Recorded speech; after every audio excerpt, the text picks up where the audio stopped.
State of Ohio versus Bryanna Dutcher. This 18-year-old girl is accused of orchestrating the murder of her own mom. There is a possible suspect on foot in the area, armed and dangerous. 55-year-old female shot near the eye. Police say the college-bound teen initially told them she didn't know much, but then comes the cell phone data, the text messages, and the deleted text messages that now police say show she was in on it. She is facing a charge of murder, and you will see those text messages for yourself. We're on the case presented by Law&Crime. I'm Chris Stewart.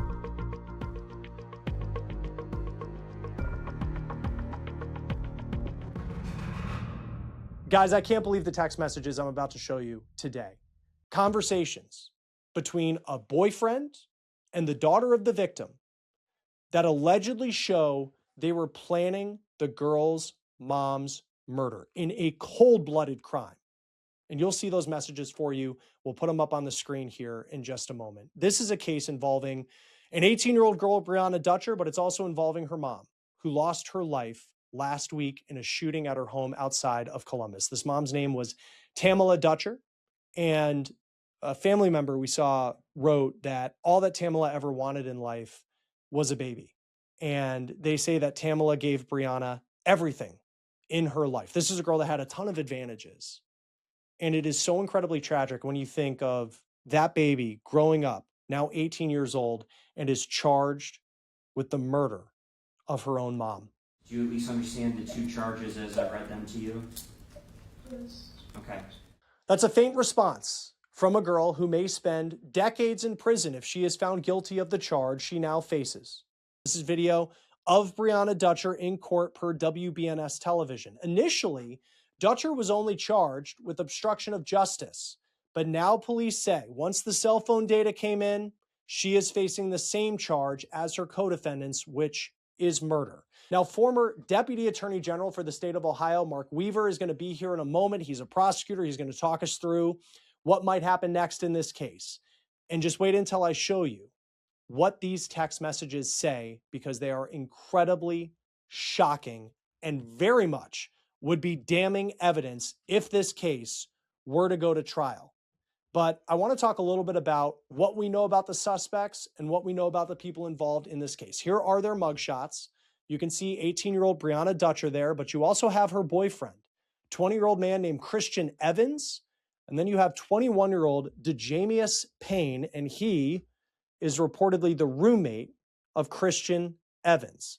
Now, police say Bryanna, again, was in this relationship with Christian Evans, and they believe that that relationship may have been at the center of what happened to Bryanna's mom and the violence that took place in their home in the middle of the night last week. But I want to talk about what happened that night. We have some dispatch chatter I want you to listen to from the early morning hours of August 14th. Here it is. Shooting. Engine 321, Medic 321, and Battalion 321. So that's the call that goes out to emergency responders to rush to this home in Delaware County, Ohio. It's not far from Columbus. This is all taking place just after midnight. When police get to the house, they found Tamala Dutcher, and she had a gunshot wound to her head. You're going to stage for DCSO. There is a possible suspect on foot in the area, armed and dangerous. 55-year-old female shot near the eye. She is still breathing. They're trying to put pressure. Now, the details that we have in a criminal complaint make what allegedly happened to this mom and her husband, by the way, nothing short of cold-blooded. And this is what I mean. The complaint states that Evans and Payne come into the home and they allegedly fire a shot at Tamala and they hit her in the face. Now, Tamala's husband is a man who's been identified as Neil King. He comes over to help his wife. I mean, she is on the ground fighting for her life. And in that moment, police also allege that Evans and Payne fired a second shot at Neil King. Fortunately, they missed. Just think about that. This man is fighting to help his wife who is dying on the floor. And these two guys allegedly try to kill him. Now, police say that Evans and Payne they would then run away. Reportedly, they made it all the way to West Virginia, then they came back to Ohio, and that is where they were arrested. Now, police say Evans and Payne weren't the only ones on scene. You had Tamala's 18-year-old daughter, Bryanna. She was there too, and police are alleging she knew exactly what was going on. In fact, she was in on it, they say. The defendant initially denied knowing anybody who else could have been there. She finally admitted to law enforcement on Friday that Mr. Evans and Mr. Payne were there, but she denied being involved or seeing what had happened inside the house. Now, as we see in so many cases we cover, cell phone data can hold the truth, and that appears to be what prosecutors think in this case. And if you think a deleted text message can't be found, you would be wrong. There have now been text messages that have been recovered from her phone that appear to be planning the crime in advance. I would note for the court that the messages were deleted from her phone, but they were recovered by law enforcement during a forensic download. So certainly the state has concerns about her attempted destruction of that evidence, in addition to her text messages indicating unawareness and knowledge and participation in the murder offense. So I want to talk about these messages and what may have been at the center of this violence. Police say that Bryanna and her mom allegedly get into a fight on Thursday. This would be hours before the shooting. And this fight was reportedly over household chores, cleaning. That's it. So then Bryanna goes and vents, allegedly, about this argument with her boyfriend, Christian Evans. And he responds by allegedly saying, quote, "If I were you, I would have killed her." Now, these are young people. He's 20, she's 18. Is that a figure of speech? Someone could look at that and say maybe. But based off the narrative that law enforcement say happened in the next several hours, actions were certainly behind a statement like that, according to prosecutors. Now, the probable cause affidavit goes into great detail about these messages, according to WBNS television in Columbus. And they say that not only did you have this blowout fight apparently about cleaning in the house, but then Bryanna eventually talks to police about her relationship with Christian Evans. And this was apparently some sort of secret relationship, one that she did not want her parents to know about. And she alleged the reason for that was that her parents, in her words, were, quote, very racist. So she says they wouldn't have approved of this relationship with Christian Evans. And police say deleted text messages show that Bryanna and Christian were allegedly planning this attack before Christian and his roommate allegedly enter that house and fire gunshots at her parents. So WBNS has these text messages. They lay them out from the probable cause affidavit, and this is what they reportedly say. I will note it is unclear in what order and what times these messages were sent. But according to police, Christian texts Bryanna they need to be hidden once they both pass away, just in case. Christian also says, "I also believe you should also get a gun too." Now, these are text messages. They are not the most complete sentences. Now, Bryanna also responds, and she says, "Air, she's living room, he's basement. Where you're here, LMK, let me know." Now, Christian to Bryanna, "We're getting ready." Bryanna to Christian, KK. Christian to Bryanna, "Getting gloves." Christian also says they need to be hidden once they both pass away. Take them both at the same time. Bryanna to Christian, "I got it." Christian to Bryanna, "This has to be perfect." Bryanna to Christian, "I'll just take them down." Christian to Bryanna, "How?" Bryanna to Christian, "Yeah, will actually help." Christian to Bryanna, "Shoes in the rain and all." Christian to Bryanna, "You know about forensics and everything, right?" Christian to Bryanna, "How close are you to doing this?" Bryanna to Christian, "River or burn." Christian to Bryanna, "Come outside and grab the Browning." That is chilling. Of course, these are all allegations. She, Christian, DeJamius Payne, they are all innocent unless proven guilty. But wow, when you read those text messages. Let's talk a little bit now about Christian's roommate, 21-year-old DeJamius Payne. So Bryanna at some point reportedly says that Payne had threatened to kidnap her family in the past, just a few months ago before this shooting. It's unclear what the context surrounding that threat would be at this point. Police also believe that Evans brought the gun to the Dutcher house, but as of now, according to WSYX, law enforcement's not sure who fired the shots. Now, even though Bryanna had what sounds like this blowout fight about household chores with her mom, and clearly there were concerns about whether she would approve of Christian Evans as her boyfriend, you still have to wonder, how do you get to the point where you are planning, allegedly, a murder like that? And really, that is a mystery as we go forward. Now, this seems to be a case of a girl who truly had so many advantages in life, from an education standpoint to the support it appears she was getting from her family. And you just have to wonder, how does it go in this direction? I mean, Bryanna was a recent graduate of the local high school there in Delaware County, and we have multiple records that show that she was a competitive track runner. She was planning to run in college. According to WSYX, she had committed to run track at Ohio Wesleyan University. That is a prestigious private college not far from Columbus, and it sports their Division III. And there was some sort of post, it seems, of her committing to run track at the school that has been deleted from an account that was titled OWU Class of 2030, which is on Instagram. Now, at the time of this recording, we do not have a picture of Bryanna's mom, the victim in this case. It does appear that Tamala Dutcher kept a relatively low profile. But what we did find is it appears she worked as a psychologist. In 2002, it also appears that she wrote a paper that is now incredibly shocking to look at in hindsight, considering what police say happened 24 years later.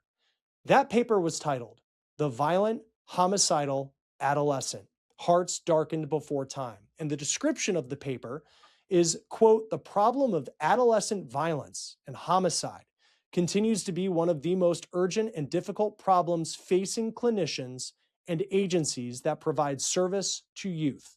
The article describes research-based typologies and adolescent murderers."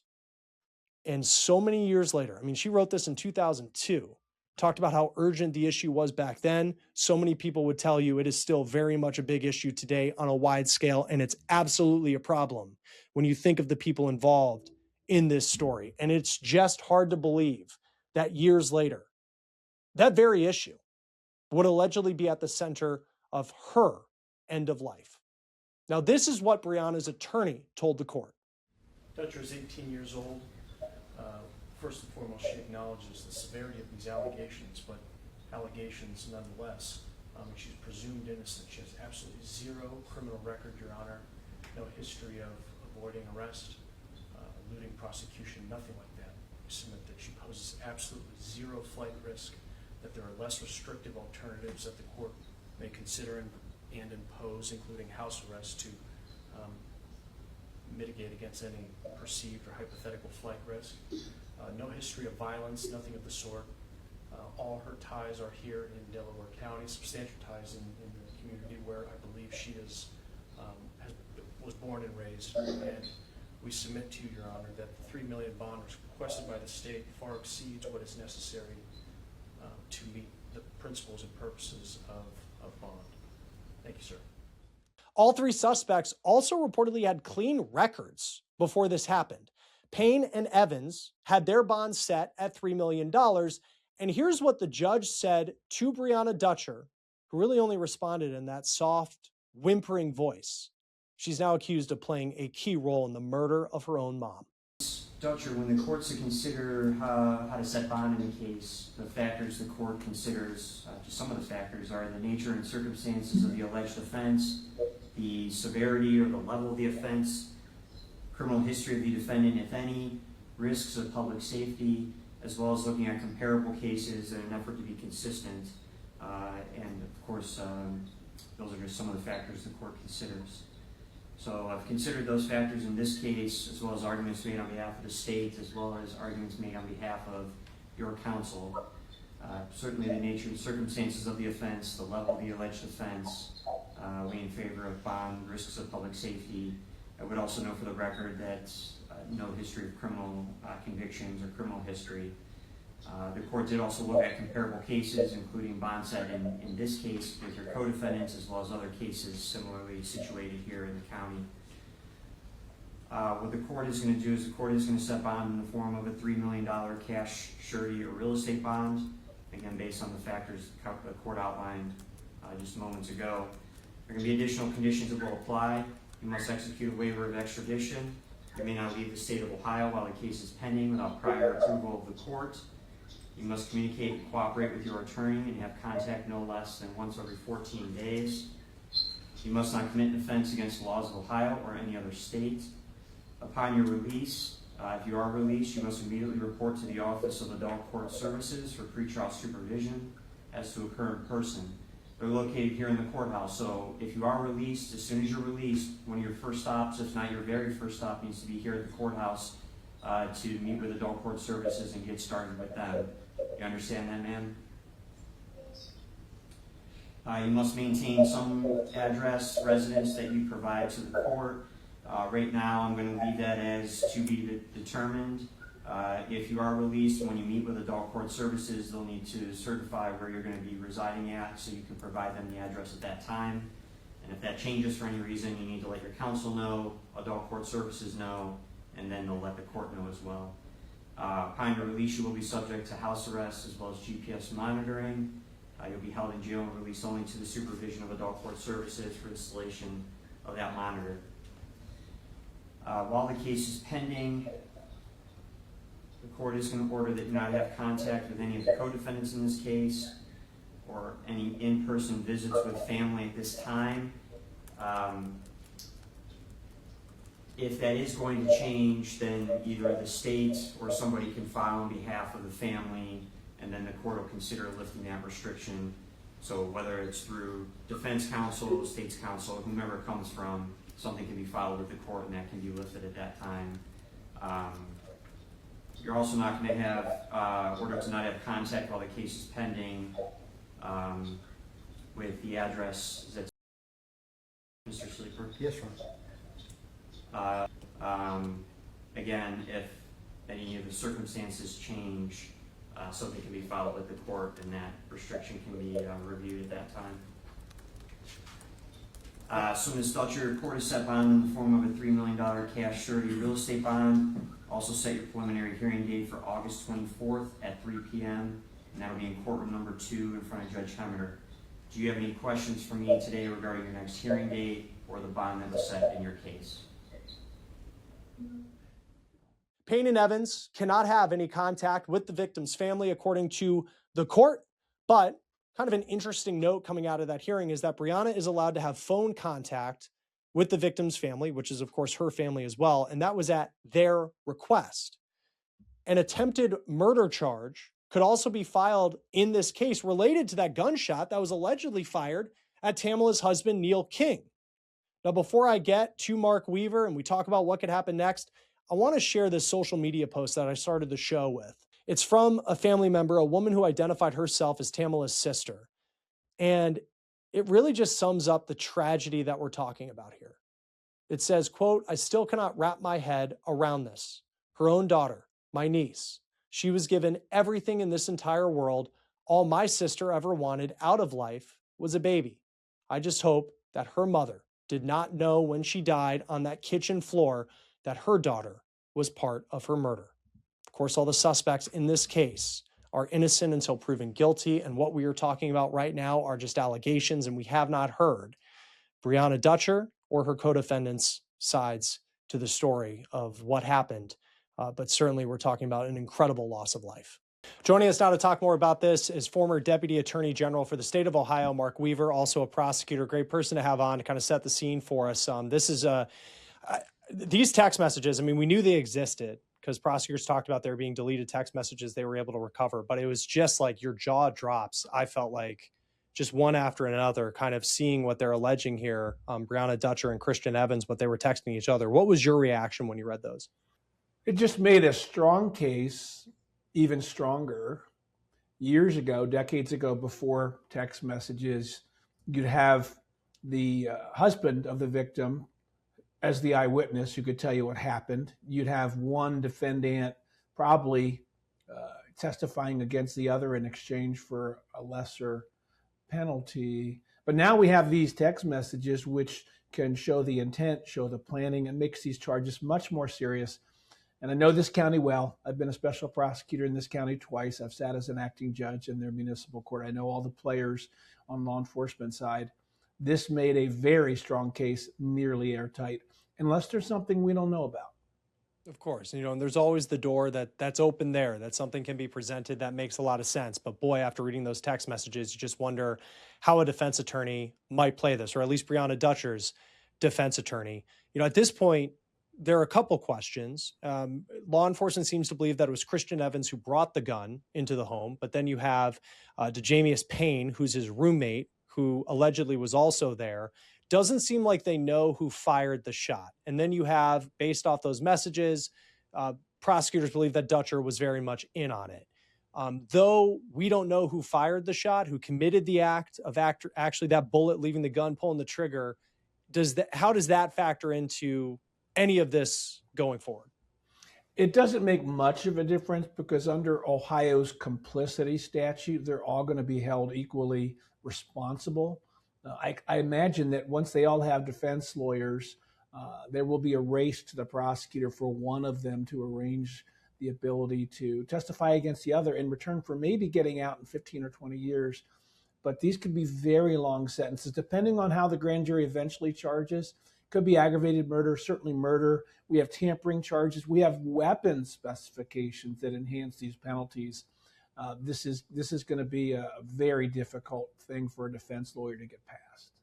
And with what you know about how Delaware County operates, because I think of, on one hand, it's her mom and, 15 to 20, if there's a plea deal that can be able to tighten it up. On the other hand, like if all of this is true, and you have these messages of like, get the gloves, this is how we're going to dispose of the bodies. It seems like that's what they were texting back and forth, that they had this relationship that she didn't think her mom or her dad or stepdad would approve of. And then it's like you have some sort of fight over household chores, which is just mind blowing. If any of those things contributed to just a horrific situation that played out at this house, how might Delaware County play this, even if you have somebody who comes forward and says, hey, I want a deal, considering this seems to be, if true, very premeditated?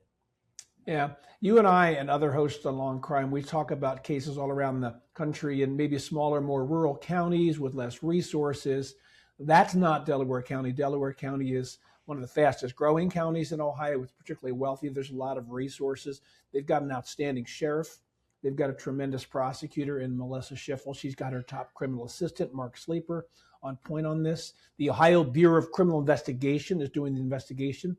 This is the state's version of the FBI. They're pros. They know what they're doing.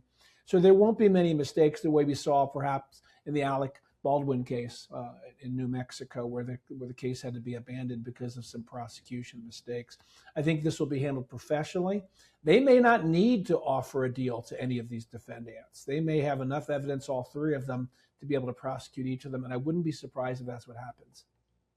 And we don't know much about the relationship, at least on the surface, between Bryanna Dutcher and her mom.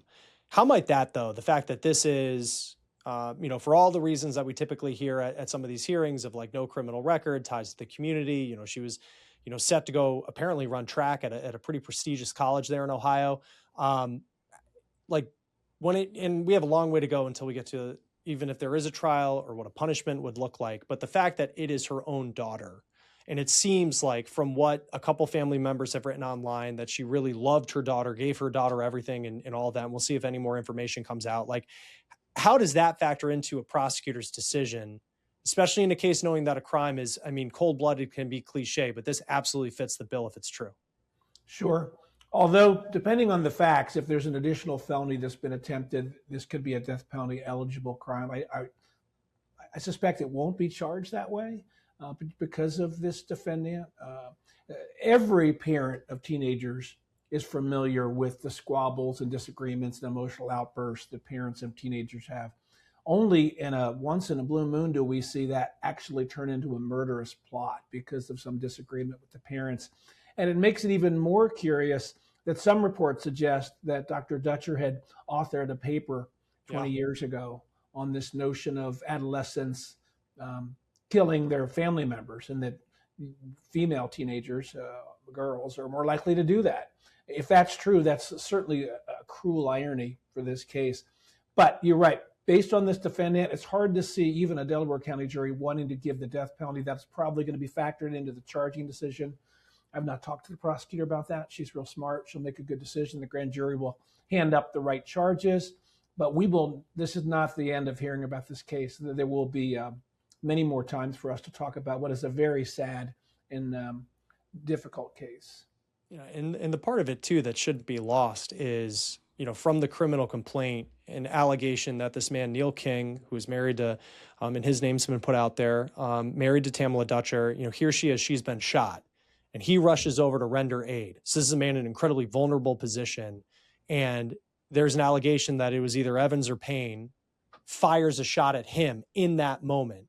And there's, possibility that there's going to be an attempted murder charge added on top of that. Like, in a prosecutor's office, like when you look at that, and even if they don't have a criminal record or anything, that to me just came off as like, there's no excuse for any of this, but like that notion just being on top of it, that even in that moment, you can't argue that it was like this emotional thing, this, spur of the moment thing. Like that seems just to just point at someone so vulnerable in that moment just really was something that just stood out to me, like reading through all this. Yeah, I agree. And if these text messages turn out to be correct, the reporting we're seeing on them, they suggest planning. There was some indication that there might have been talks about how to dispose of bodies, plural, whether they be burned or be put in a river. This is the sort of thing that cements a case for murder, not any lower degrees, potentially for aggravated murder, which is not always death penalty murder. It's just life in prison without parole murder. You could go either way. And then, as I mentioned, you add on weapon specs, you add on attempted murder, and you could see these young people who I think are 18, 19, 20 years old. You could see them in prison well into middle age, maybe even into their 50s and 60s, depending on how this gets charged. And when it comes to the murder weapon, it's unclear if the law enforcement has that. There was a report out there that after what happened, Evans and Payne allegedly fled as far away as West Virginia. Then they come back to Delaware County. How important would it be for law enforcement to actually have that weapon?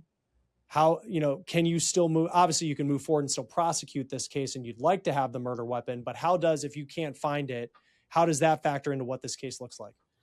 Yeah, when the defense is some other dude did it, as prosecutors like to call it, having the weapon and tying it to the defendant is important in the minds of jurors. I doubt that's going to be the defense. The defense is going to be that person's more culpable than I am, or the emotional stress of fighting with her parents made her somehow emotionally unable to form the intent to commit a murder.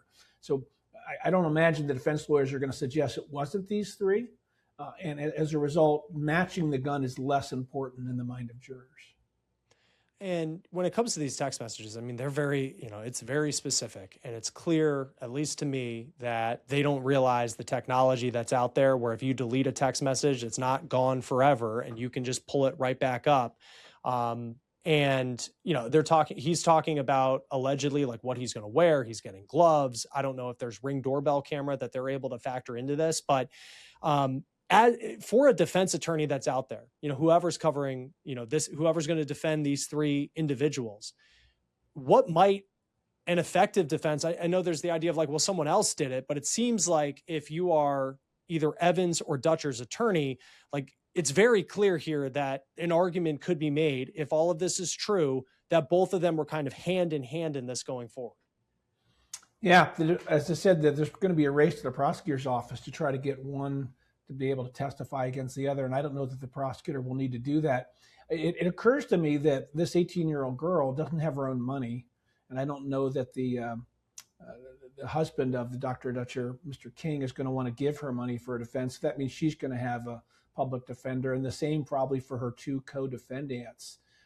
There are a lot of good public defenders out there, but you might even see somebody with the idea of trying to make this young woman out to be a sympathetic sort, the way we saw in that murder case, that stabbing case in Texas, and the way we're seeing with the Clancy case right now, and an attempt to raise money for her online for her defense. If that's the case, there are numerous private attorneys who can be hired who are very good, but you can only do so much with these facts. And right now, I think the prosecution has the advantage. How likely is it that all these cases would be tried together, and what goes into, why a case would have them tried separately? Typically, the judges are looking at two issues on whether or not defendants are tried together. Number one is fair trial. That's always the most important. If there is a showing that one of the defendants will have a less fair trial because they're being tried with the co-defendant, particularly when one might be testifying against the other, that's one reason to separate. There's also issues of judicial economy. No judge wants to have three separate trials where three different juries look at the precise set of facts over and over and over again and potentially get different outcomes. And so fairness to defendants is one, judicial economy is the other. Those are the things that a common pleas court judge would have to weigh in this case. They have preliminary hearings set for Monday. What does the timeline look like? Just what you know about Delaware County as far as, here they are. We've just had an initial appearance. They have yet to be indicted by a grand jury. What does the timeline potentially look like if this were to go all the way to a trial? Yeah, I expect this will go to grand jury. I've appeared as a special prosecutor in front of the Delaware County grand jury. My recollection is they meet once a week. They might be meeting more frequently. They can be called up at any time when they're needed. I wouldn't be surprised if we saw a grand jury indictment very quickly on this. They could move forward by way of information, but more typically they're going to want to get grand jury to hand up the appropriate charges, and then we will get a trial schedule. Unless these defendants waive their speedy trial rights, the trial has to be held within 90 days because they are in custody, and so the speedy trial clock is faster than if you're bonded out. These defendants are not going to bond out. I think it's a $3 million bond. They're not going to bond out. They're going to stay in. So either the defense counsel will waive speedy trial, or they will file a motion to suppress or some other motion which will toll or pause the statute, the speedy trial statute. And just lastly, and you kind of go to that article, it appears that Dr. Dutcher had written all the way back in 2002, like a paper looking at the issue of adolescence, homicide. Sadly, we've talked about several cases involving people in this age group that, in these moments, and in this case, if what police say are true, it's like the friction of a teenager and her mom, and it's the teen love with somebody that then ends up in this direction that, is just so incredibly awful. Like, just in your work as a prosecutor, and this is the question that Dr. Dutcher was trying to figure out. We always ask it, and everyone's trying to figure out the answer. But what is it about some of these teen homicide suspects where things that seem so minuscule for us on the outside, it gets to this point where we're talking about, all three of these individuals, 21 years old, 20 years old, and 18 years old, there's the potential they'll never get out of prison for the rest of their life, depending on how this plays out. Yeah, I've been informed on this topic by a variety of things. Maybe unlike you, Chris, I started out as a foolish teenager. I never shot anybody, but I did a lot of I was right there with you. Yeah, I was right there with you. Yeah, made my mother shake her head and wonder why. And so we know just historically that the human brain doesn't fully form until you're in your mid-20s. And so teenagers are already sort of bundles of hormones and emotions. Then lately they're informed by social media, which will fuel some of these thoughts. I read one account where this young woman, the daughter, suggests that she thinks her parents were racist, and perhaps that's the reason why she would need to kill them. There are subsets of the internet that will fuel such a delusion, and maybe even fuel her to the point where she feels she needs to kill them. And so we have the typical teenage, unstable mental thing that's part of being a teenager as you're growing up. And then you have social media making it worse. And then there's just the factor of evil. We can't ignore that. Some people are willing to take evil acts. It's a small subset of the population who's ever willing to kill somebody else. But we should take notice that does exist, and it needs to be addressed. Yeah, and it's just even as a parent myself, the idea, you just, think of Tamala Dutcher, and she, gives birth to this baby. She loves this baby. This baby turns 18 years old. And then one family member wrote, just stuck with me. It was like, you just hope that, as she passed away, she did not know that her daughter allegedly was involved in it, is what the family member, her hope, which is just incredibly sad. We'll see what happens next. It's out in the system. And I think a lot of attention on this case moving forward. Mark Weaver, always great to have you here on Law and Crime. Thanks for being with us. Yes. Thank you, Chris. That will do it for On the Case, presented by Law&Crime. Subscribe to us on YouTube and Spotify, and we're also streaming on Peacock. I'm Chris Stewart. See you next time.